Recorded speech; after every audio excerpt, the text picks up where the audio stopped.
ಸರ್ವರಿಗೂ ತೆರಿಗೆ, ಮಾರಿ ಹಬ್ಬ ಮುಂದಕ್ಕೆ ಕಾದಿದೆ. ಮಾರಿ ಹಬ್ಬ ಇನ್ನು 12 ತಿಂಗಳು.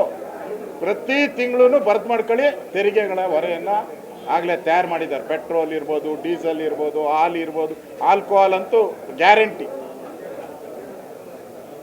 ಇದು ಸಿದ್ದರಾಮಯ್ಯನವರ ಕಳಪೆ ಬಡ್ಜೆಟ್. ಇದು ಕಳೆದ 3 ವರ್ಷದಲ್ಲಿ 4.5 ಲಕ್ಷ ಕೋಟಿ ಸಾಲ ಮಾಡಿದ್ದಾರೆ ಸಿದ್ದರಾಮಯ್ಯ.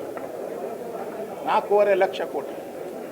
ನಮ್ಮದು ಈಗ 8 ಲಕ್ಷ ಕೋಟಿ, 824 ಕೋಟಿ ನಾವು ಸಾಲ ನಮ್ಮ ತಲೆ ಮೇಲೆ ಇದೆ ಈಗ.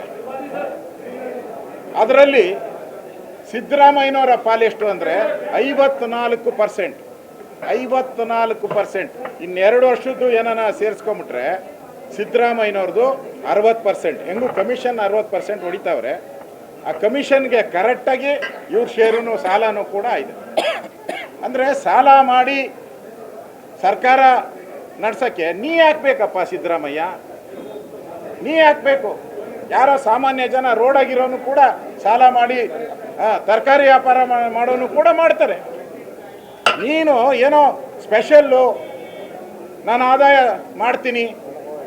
ಅವ್ರು ಬಡ್ಜೆಟ್ ಹೇಳಿದ್ದಾರೆ, ಕರ್ನಾಟಕದ ಜನತೆಗಳಿಗೆ ಕನಸಿನ ರೆಕ್ಕೆಗಳನ್ನು ಕೊಡ್ತೀನಿ ಅಂತ ಹೇಳಿದ್ದಾರೆ. ಕಳೆದ ಬಡ್ಜೆಟಲ್ಲಿ ಎಲ್ಲರಿಗೂ ಕನಸಿನ ರೆಕ್ಕೆಗಳಂತೆ. ಇದೇನಾ ನಿಮ್ಮ ಕನಸಿನ ರೆಕ್ಕೆಗಳು? ಸೋರಿಕೆ, ವಾಲ್ಮೀಕಿ ಹಗರಣದಲ್ಲಿ ಲೂಟಿ, ಆಸ್ಪತ್ರೆಗಳಲ್ಲಿ ಮೆಡಿಸನ್ನಲ್ಲಿ ಲೂಟಿ, ಸೈಟ್ಗಳು ಮೂಡಾ ಸೈಟ್ ಲೂಟಿ. ಬರೀ ಲೂಟಿಯಲ್ಲೇ ಈ ಸರ್ಕಾರ ಕಳೆದೋಗಿದೆ. ಸ್ಕ್ಯಾಂಡಲ್ ಸರ್ಕಾರ ಇದು. ಒಂದು ರೀತಿ ಯೋಜನಾ ಗಾತ್ರ ಏನಿದೆ ಅದು ಬರ್ತಾ ಬರ್ತಾ ಕುಸಿತಾ ಇದೆ. ನಮ್ಮ GDP ಗ್ರೋತ್ ಏನಾಗಬೇಕಾಯಿತು ಅದು ಅಭಿವೃದ್ಧಿ ಮೇಲೆ ನಿಂತಿರೋದು. GDP ಗ್ರೋತ್ ಈಗ ಅಭಿವೃದ್ಧಿ ಕಳೆದ 3 ವರ್ಷದಿಂದನೂ ಕಾಂಗ್ರೆಸ್ MLAಗಳು ಹೇಳಿದ್ದಾರೆ. ಕಾಂಗ್ರೆಸ್ಸಿನ ರಾಷ್ಟ್ರೀಯ ಅಧ್ಯಕ್ಷರು ಒಂದು ಬಾಂಡ್ಲಿ ಮಣ್ಣು ಹಾಕೋಕ್ಕೂ ಯೋಗ್ಯತೆ ಇಲ್ಲ ರಸ್ತೆಗೆ ಅಂತೇಳಿ ಸನ್ಮಾನ್ಯ ಖರ್ಗೆ ಅವರು ಹೇಳಿದ್ದಾರೆ. ಕಲಬುರಗಿ ಇರ್ಬೋದು, ದಾವಣಗೆರೆ, ಬೇಕಾದಷ್ಟು ಕಾಂಗ್ರೆಸ್ MLAಗಳೇ ಕೂಡ ಈಗಾಗಲೇ ಸರ್ಕಾರದ ವಿರುದ್ಧ ಹೇಳಿದ್ದಾರೆ. ಕೆಲವರಂತೂ ರಾಮನಗರದ MLA ಹೇಳಿದ್ದಾರೆ, ಈ ಸಿದ್ದರಾಮಯ್ಯ ಇದ್ದರೆ ನಾನು ರಾಜೀನಾಮೆನೇ ಕೊಟ್ಬಿಡ್ತೀನಿ, DK ಶಿವಕುಮಾರ್ ಆಗಬೇಕು ಅಂತ ಅವ್ರು ಹೇಳಿದ್ದಾರೆ. ಅಂದರೆ ಈ ಸರ್ಕಾರ ಇವತ್ತು ಬಡ್ಜೆಟನ್ನು ಮಣ್ಣೆ ಮಾಡಿ ಇದೊಂದು ಜನಪರವಾದಂಥ ಬಡ್ಜೆಟ್ ಆಗಬೇಕಾಯಿತು. ಆದರೆ ಜನರಿಗೆ ಮೋಸ ಮಾಡುವಂಥ ಬಡ್ಜೆಟ್ಟು, ವಿಶೇಷವಾಗಿ ಬಡವರಿಗೆ ಅನ್ಯಾಯ ಮಾಡಿದ್ದಾರೆ. ರೈತರಿಗೆ ನೀರಾವರಿ ಯೋಜನೆಗೆ ಕೃಷ್ಣೆಯ ಕಣ್ಣೀರು ಅಂತೇಳಿ ಅವಾಗ ಯಡಿಯೂರಪ್ಪನವ್ರು ಮುಖ್ಯಮಂತ್ರಿ ಇದ್ದಾಗ ಇವರೊಂದು ಪಾದಯಾತ್ರೆ ಎಲ್ಲ ಮಾಡಿದ್ರು. 50,000 ಕೋಟಿ ಕೊಡ್ತೀನಿ ಅಂದರು. ಪ್ರತಿ ವರ್ಷ 10,000 ಅಂದರು.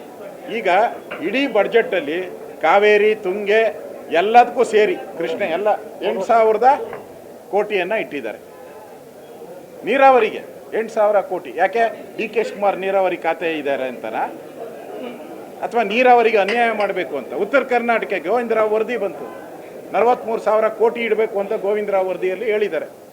ಪ್ರತಿ ವರ್ಷ 15,000 ಕೋಟಿ ಎಲ್ಲಿದೆ ನಿಮ್ಮ ಬಡ್ಜೆಟಲ್ಲಿ? ಉತ್ತರ ಕರ್ನಾಟಕವನ್ನು ನೆಗ್ಲೆಕ್ಟ್ ಮಾಡಿದ್ದೀರ. ಉತ್ತರ ಕರ್ನಾಟಕದಲ್ಲಿ ನೀವು 17 ಬಾರಿ ಬಡ್ಜೆಟ್ ಮಂಡಿಸಿದ ಮೇಲೂ ನಿಮ್ಮ ಹಿಂದುಳಿದ ತಾಲೂಕುಗಳು ಜಾಸ್ತಿ ಆಗಿದೆ. ಇವಾಗ ಗೋವಿಂದರಾವ್ ವರದಿ, ನಂಜುಂಡಪ್ಪ ವರದಿಗಿಂತ ಗೋವಿಂದರಾವ್ ವರದಿಯಲ್ಲಿ 42% ಜಾಸ್ತಿ ಆಗಿದೆ. ಅಂದರೆ ಸಿದ್ದರಾಮಯ್ಯ ಕರ್ನಾಟಕದ ಆರ್ಥಿಕ ಪರಿಸ್ಥಿತಿಯನ್ನು ಹಾಳುಗೆಡುವುದವರು, ಕರ್ನಾಟಕವನ್ನು ಸಾಲಗಾರರ ಲಿಸ್ಟಲ್ಲಿ ಸೇರಿಸಿದವರು, ಕರ್ನಾಟಕದ ಜನತೆಗೆ ದ್ರೋಹ ಮಾಡಿದವರು.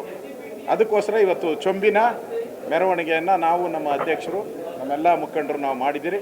ಕರ್ನಾಟಕದ ಜನತೆಗೆ ಈ ಬಡ್ಜೆಟಲ್ಲಿ ಏನು ಕೊಟ್ಟವ್ರೆ ಅಂದರೆ ಚೊಂಬು ಚೊಂಬು ಚೊಂಬು, ಖಾಲಿ ಚೊಂಬು ಕೊಟ್ಟಿದ್ದಾರೆ ಅಷ್ಟೇ. ಅದರಿಂದ ಈ ಬಡ್ಜೆಟ್ ಏನಿದೆ ಇದು ಜನ ವಿರೋಧಿ ಬಡ್ಜೆಟ್ಟು. ಉಪ್ಪು ಖಾರ ಹುಳಿ ಏನೂ ಇಲ್ಲ ಇದರಲ್ಲಿ, ಏನೂ ಇಲ್ಲ, ಯಾರಿಗೂ ಒಳಿತಿಲ್ಲ. ಕಾಂಗ್ರೆಸ್ಸಿನ ವೋಟ್ ಬ್ಯಾಂಕ್ ಹಾಕುವಂಥ ಮುಸ್ಲಿಮರಿಗೆ ಉತ್ತೇಜನ ಕೊಟ್ಟಿದ್ದಾರೆ. ವೋಟ್ ಬ್ಯಾಂಕ್, ಅವ್ರಿಗೆ ವೋಟ್ ಬ್ಯಾಂಕ್ ಏನಿದೆ ಆ ಮುಸ್ಲಿಮರು ಅದಕ್ಕೆ ಹಣ ಕೊಟ್ಟಿದ್ದಾರೆ. ದಲಿತರ ಹಣವನ್ನು ನುಂಗಿದ್ದಾರೆ. ಹೋದ ಸರಿನೇ 43,000 ಕೋಟಿ, ಏನಪ್ಪ 43,000 ಕೋಟಿ. ಈ ಸರಿ ಸೇರಿಸ್ತಾರೆ 54-55,000 ಕೋಟಿ ಹೋಗ್ತದೆ. ಒಂದು ಕಡೆ ದಲಿತರ ಹಣವನ್ನು ತಗೊಂಡಿದ್ದೀರಾ, ಯಾಕೆ ಮುಸಲ್ಮಾನರ ಹಣವನ್ನು ಯಾಕೆ ತಗೊಂಡಿಲ್ಲ ನೀವು? ಅವರ ಇಲಾಖೆಯಲ್ಲಿರೋ ಹಣವನ್ನು ಗ್ಯಾರಂಟಿಗಳಿಗೆ ಯಾಕೆ ಡೈವರ್ಟ್ ಮಾಡಿಲ್ಲ? ದಲಿತರೇ ಬೇಕಾಗಿತ್ತಾ? ದಲಿತರ ಹಣನೇ ಬೇಕಾ ನಿಮಗೆ? ಮುಸಲ್ಮಾನರ ಹಣವನ್ನು ಯಾಕೆ ವಕ್ಫ್ ಬೋರ್ಡ್ ಇದೆಯಲ್ಲ ಆಸ್ತಿ 1,00,000 ಎಕರೆ ಇದೆ, ಯಾಕೆ ಡೈವರ್ಟ್ ಮಾಡಿಲ್ಲ ನೀವು ಗ್ಯಾರಂಟಿಗೋಸ್ಕರ? ಅಂದರೆ ಈ ಸರ್ಕಾರ ಓಟ್ಗೋಸ್ಕರ ಮಾಡಿರೋಂಥ ಒಂದು ಬಡ್ಜೆಟ್ ಇದು ಅಳಸಲು ಬಡ್ಜೆಟ್ಟು.